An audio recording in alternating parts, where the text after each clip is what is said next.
पहले दिन हम लोगों ने बीजेपी को ऑपोजिशन में बिठाया। उस बीजेपी को जो पूरे देश में इस वक्त सबसे बड़ी पार्टी और सबसे मजबूत पार्टी है, उनको ऑपोजिशन में बिठाया। ऑपोजिशन में रह के आप चीखते हैं, चिल्लाते हैं, उनको बाहर निकाला जाता है, लेकिन कुछ कर नहीं पाते हैं क्योंकि सरकार में हम लोगों ने नेशनल कॉन्फ्रेंस को उनको नहीं लाया। देखेंगे दो तबके हैं जो सबसे ज्यादा इस वक्त शोर कर रहे हैं। बीजेपी तो हाउस को चलने नहीं देती है, वो तो टेबलों पर चढ़ जाते हैं। और दूसरा, जो बीजेपी के पुराने एलाइज रहे हैं 2014 में, जो बीजेपी के पुराने एलाइज जिन्होंने 2014 में बीजेपी को यहां लाया, उसमें आज जो पीडीपी है या पीसी है, सजाद लोन साहब है, ये तीनों अगर आप देखेंगे पैटर्न सेम है। पैटर्न ये है कि नेशनल कॉन्फ्रेंस की सरकार को काम करने नहीं दिया जाना चाहिए। एक तरह से दंगे कर रहे हैं ये लोग, दूसरी तरह से असेंबली में तमाशा करते हैं, उठते हैं, माइके मारते हैं कि नेशनल कॉन्फ्रेंस की सरकार काम नहीं करनी चाहिए। सिर्फ जो है BJP in a way indirectly या डायरेक्टली सक्सेसफुल हो जाएगी। कांग्रेस ने कभी 370 की बात की ही नहीं, वो हमेशा स्टेटहुड की बात करते थे। हमने आपसे पहले भी कहा, जो 370 की लड़ाई है ये नेशनल कॉन्फ्रेंस अकेले लड़ने को निकली है। अगर हम लोगों को पूरी सीटें आ गई होती तो शायद हम लोगों को कांग्रेस के साथ हाथ मिलाने की जरूरत ही ना पड़ती, लेकिन कांग्रेस के साथ हमको हाथ मिलाना पड़ा क्योंकि बीजेपी को बाहर रखने के लिए वही एक चारा था, और क्या कर सकते थे हम लोग, ये एक मजबूरी पड़ी। सरकार को 1 महीना कंप्लीट होता है। आप कहेंगे कि 1 महीने में कोई क्या ही कर सकता है, लेकिन अगर आपने देखा होगा पहले दिन से हमारे जो चीफ मिनिस्टर हैं, चीफ मिनिस्टर तो पूरी स्टेट के हैं, नेशनल कॉन्फ्रेंस के ही सिर्फ नहीं है, लेकिन जो हमारे चीफ मिनिस्टर हैं उमर अब्दुल्ला साहब, उन्होंने पहले दिन से काम करना शुरू किया।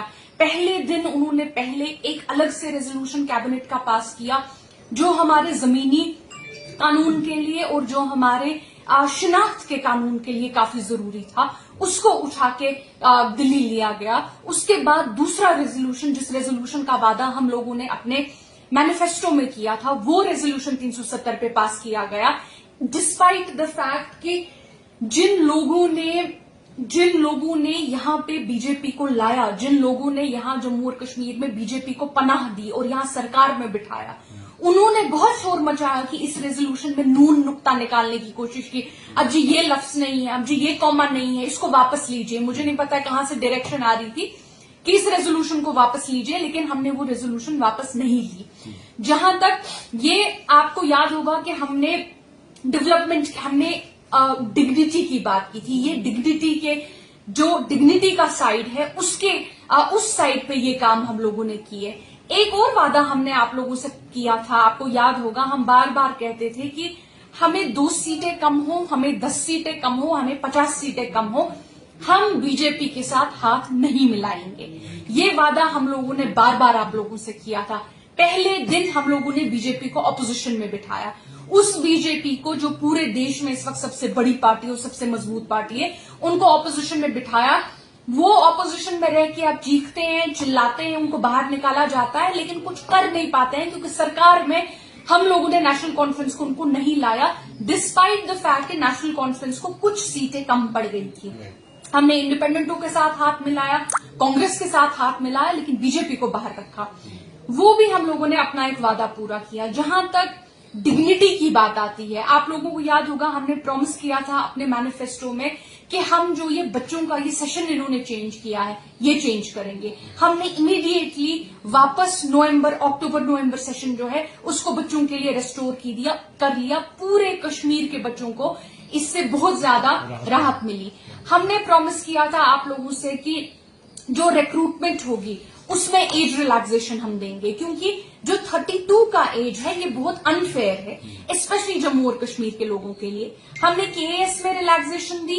केएएस में रिलैक्सेशन दी तो दी ही, लेकिन साथ में अगर आप देखेंगे हमने जो जेके कांस्टेबल रिक्रूटमेंट है, कांस्टेबल रिक्रूटमेंट में भी हम लोगों ने एलजी साहब को, क्योंकि पुलिस अभी उनके अंडर आती है, उसमें हम लोगों ने, हमारे एडवाइजर साहब जो है नासिर जोगामी साहब, उन्होंने दरख्वास्त की है एलजी साहब को कि इसमें भी एज रिलैक्सेशन दी जाए और बाकी भी इसी तरह एज रिलैक्सेशन दी जाएगी। हमने कहा था कि हम एम्प्लॉयमेंट जनरेट करेंगे। एजुकेशन मिनिस्ट्री में हम लोगों ने ऑलरेडी करीबन 800 पोस्ट निकाल दिए हैं। ऑलमोस्ट एजुकेशन में अगर आप देखेंगे एक कंप्लीट मतलब पिछले 5 साल से कोई रिक्रूटमेंट ही नहीं हुई थी। हमने एक दिन में, एक महीने में ही 800 पोस्ट निकाल दिए। आज भी जब आप और मैं ये मौसम एंजॉय कर रहे हैं, मतलब बर्फ हुई है, शुक्र अल्लाह का, जरूरी है कश्मीर में बर्फ होना, जब हम एंजॉय कर रहे हैं, उमर अब्दुल्ला साहब इस वक्त भी दिल्ली में बैठे हैं, एक मिनिस्टर से मिल रहे हैं, उनसे बात कर रहे हैं कि कश्मीर के लिए क्या चाहिए। जो हमारे पावर की बात आती है, पावर की जो बात आती है, हमने बार बार कहा कि हम इंडस वाटर ट्रीटी को, हम नहीं चाहते हैं कि ये खत्म हो जाए ये ट्रीटी, लेकिन हम चाहते हैं कि इसमें हमें जम्मू और कश्मीर को अपने पानी का शेयर मिले, क्योंकि जब हमको पानी का शेयर मिलेगा तभी हमको बिजली का शेयर मिलेगा।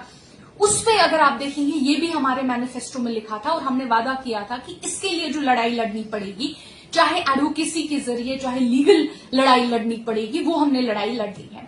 अब वो लोग जिन्होंने रेजोल्यूशन पास किए इंडस वाटर ट्रीटी को खारिज करने के लिए, आज वो लोग आके कहते हैं कि आप कैसे इंडस वाटर ट्रीटी के खिलाफ बात कर रहे हैं। अरे आप लोगों ने तो जनाब रेजोल्यूशन लाया, इसको खत्म कीजिए, हम लोग तो सिर्फ बोल रहे हैं कि हमें अपना शेयर दे दीजिए। वो लोग आप देखेंगे 2 तबके हैं जो सबसे ज्यादा इस वक्त शोर कर रहे हैं। बीजेपी तो हाउस को चलने नहीं देती है, वो तो टेबलों पर चढ़ जाते हैं। और दूसरा, जो बीजेपी के पुराने एलाइज रहे हैं 2014 में, जो बीजेपी के पुराने एलाइज जिन्होंने 2014 में बीजेपी को यहां लाया, उसमें आज जो पीडीपी है या पीसी है, सजाद लोन साहब है, ये तीनों अगर आप देखेंगे पैटर्न सेम है। पैटर्न ये है कि नेशनल कॉन्फ्रेंस की सरकार को काम करने नहीं दिया जाना चाहिए। वो एक तरह से दंगे कर रहे हैं, ये लोग दूसरी तरह से असेंबली में तमाशा करते हैं, उठते हैं, माइके मारते हैं कि नेशनल कॉन्फ्रेंस की सरकार काम नहीं करनी चाहिए। सिर्फ जो है BJP in a way indirectly या डायरेक्टली सक्सेसफुल हो जाएगी। वैसे हम आपको वादा करते हैं कि नेशनल कॉन्फ्रेंस की सरकार मजबूत सरकार है, ये काम करेगी। सिर्फ 1 महीना हुआ है। अब अगर आप मुझसे पूछेंगे कि आगे के प्रोमिसेस क्या हैं, जो इमीडिएटली आगे आप क्या करना चाहते हैं, हमारी नजर में आगे राशन जो होगा, राशन में इजाफा बहुत जरूरी है। देखिए, राशन जो होता है ये एक कल्चरल, खाना जो है ये कल्चरल चीज है। कुछ लोग, कश्मीर जो है ये एक राइस ईटिंग स्टेट है, हम लोग राइस पसंद करते हैं।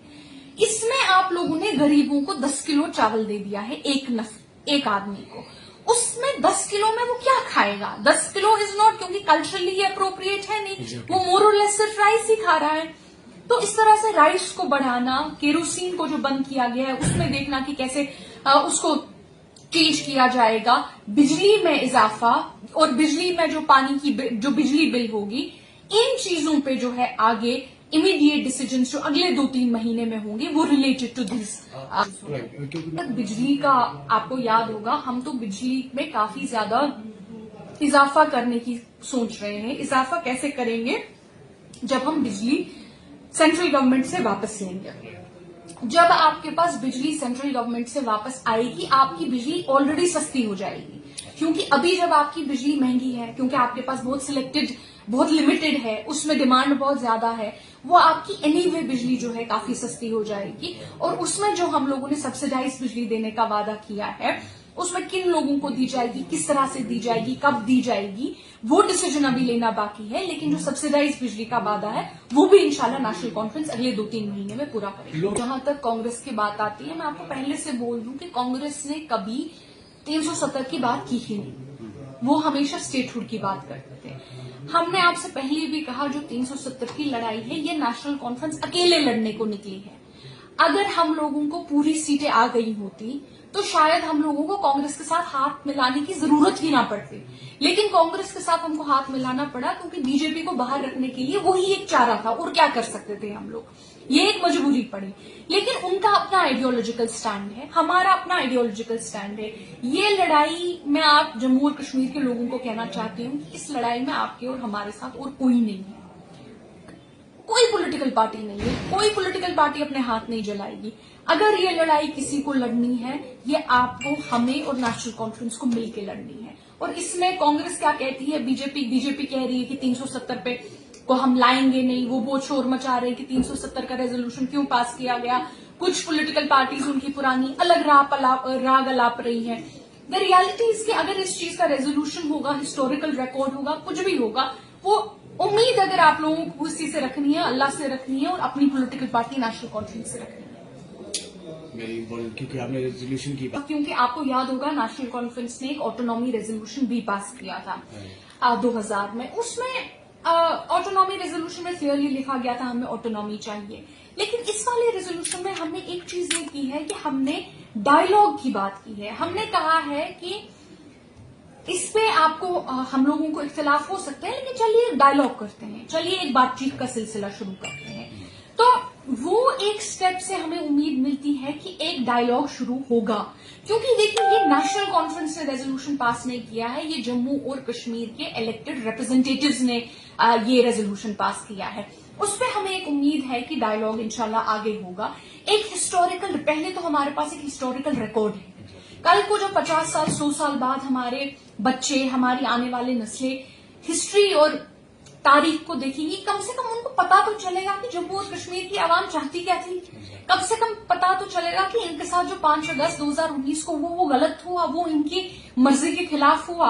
आप और मैं तो उस वक्त होंगे नहीं उनको सच्चाई बोलने के लिए। अगर उन्होंने गलती से टाइम्स नाउ की क्लिप देख ली, बाकी न्यूज चैनलों की क्लिप देख ली, उनको तो लगेगा कश्मीरी आवाम खुश थी 370 हटने से कम एक हमारे पास हिस्टोरिकल रिकॉर्ड है हम लोग क्या चाहते थे। एक ये जरूर है कि हो सकता है आगे एक ऐसा कोर्ट आए जो पीपल फ्रेंडली कोर्ट हो, ह्यूमन राइट्स फ्रेंडली कोर्ट हो, सिविल लिबर्टी फ्रेंडली कोर्ट हो, उसमें भी ये रेजोल्यूशन जा सकता है। और इसमें जो डायलॉग की बात हमने की है, ऑलरेडी हमने चीफ सेक्रेटरी साहब को ये रेजोल्यूशन दे दिया है और आगे हम देखेंगे किस तरह से डायलॉग हो सकता है। Thank you.